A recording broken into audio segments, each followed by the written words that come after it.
எவனையா செத்த 6க்கு 3 என்ன கொண்டு போற? காசு பணத்தை கொண்டு போறியா? சொல்லுங்க பார்க்கலாம். நீங்க கோடி கோடியா கொள்ளையடிச்சு ஊழல் பண்ணி சேர்த்து அந்த காசை கொண்டு போக போறீங்களா? இல்ல காசுலாம் எரிக்க போறீங்களா? சந்தன கட்டையால எரிக்கலாம், காசு இல்ல. காசு இல்லாத என்ன பண்ணுவீங்க?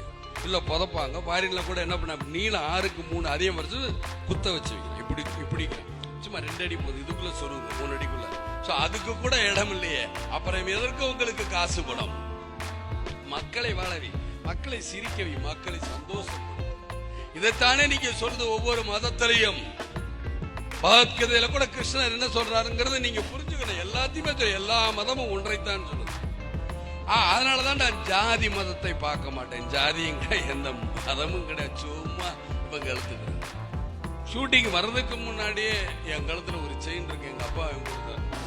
சாதாரண ரிக்ஷாக்கார் தான் நண்பர்கள்லாம், அவங்களுக்கு ஒரு கஷ்டம்னு அடமானம் வச்சு. அப்ப எங்க அப்பா கிட்ட எங்கடா செயின், எங்கடா வாட்ச்? அன்னைக்கு நான் சபதம் போட்டேன், நான் வாட்சின் செயின் நீங்க கொடுத்தத கட்ட மாட்டேன். நான் என்னைக்கு சம்பாதிக்கிறேன் அன்னைக்கு கட்டி, சம்பாதிச்சதை இன்னைக்கு வரைக்கும் போட்டிருக்கேன். ஏனென்றால் என்னுடைய குணம் உதவிக்கிட்டே இருக்கணும். அது என்ன கஷ்டம் வந்தாலும் ஹெல்ப் பண்ணுவேன். அதாவது முன்ன பிரிச்சு பண்ண, இப்ப மொத்தமா பண்றேன். இப்ப கூட மாமண்டூர்ல ஒரு கல்யாண மண்டபம் கட்டி கொடுத்தனா சும்மாவா? அது ஒரு 50 லட்சம் ரூபாய் செலவு என்பது சும்மாவா? யாருக்கு சும்மா 50 லட்சம் ரூபாங்கிறது? ஒவ்வொருத்தங்க நீங்க சிந்திக்கணும். இன்னைக்கு என்னுடைய இசை வெளியீட்டு விளையாட கூட பேசினார் ஒரு நடிகர். என்ன சொன்னார்? சத்யராஜ் சார் எது இருந்தாலும் முன்னாடி ஓடி போய் அள்ளி கொடுத்துருவார், என்னால முடியாது. அதை விட நேத்து டிவியில பார்க்கும்போது அமீர் கான் அவர்கள் பாராளுமன்றமே போனார். பாராளுமன்றம் போய் என்ன சொன்னார் அமீர் கான் அவர்கள்னா, சத்துணவு எல்லா குழந்தைகளுக்கும் கிடைக்கணும். அவர் மதத்தை பார்க்கவில்லை, அங்குள்ள ஏழ்மையை தான் பார்த்தாருங்கிறதான் சொன்னார். சத்துணவு எல்லாரும் கொடுக்கணும் போய் எல்லாரும் போய் பார்த்து சொல்றாரு, நீங்க எல்லாரும் உதவுங்க குழந்தைகளுக்கு சத்துணவு. ஏனென்றால் இன்னைக்கு சத்தே கிடையாது. எத்தனையோ ஊர்கள் சத்து இல்லாத குழந்தைகள், சபல பிள்ளைகளா இருக்கு. ஏன் 3 நேரம் சாப்பிட்டவன் 2 நேரம் சாப்பிட்றான், 2 நேரம் சாப்பிட்டவன் 1 நேரம் சாப்பிட்ட.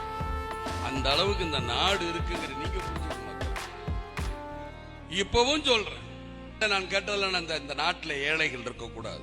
நாடோடி மண்டல் எம்ஜி சக்கரபாணி பேசுவார். அப்படின்னா என்ன அர்த்தம்? நீங்க சட்டம் போடுறீங்களே, எம்ஜிஆர் பத்தி பேசுவார். அப்படி என்றால் மாட மாளிகை கூட அல்ல, அப்படி என்றால் குடிசை தேவையில்லாத குடிசைகள் இல்ல. அப்படின்னா மாட மாளிகைகள் கூட கோபுரங்கள் இருக்காதான் பாரு. கிடையாது, தப்பு நீ பண்ற.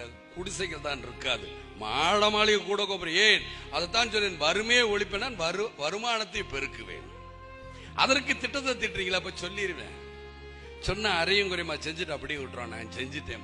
நான் அன்னையில இருந்து இன்னைக்கு வரைக்கும் சொல்றேன், வீடுதோறும் ரேஷன் பொருட்கள் கொண்டு வந்து உங்களுக்கு கொடுப்பேன்கிறேன். இன்னைக்கு வரைக்கும் எந்த அரசாங்கமா திட்டத்தை நிறைவேற்றிருக்கா?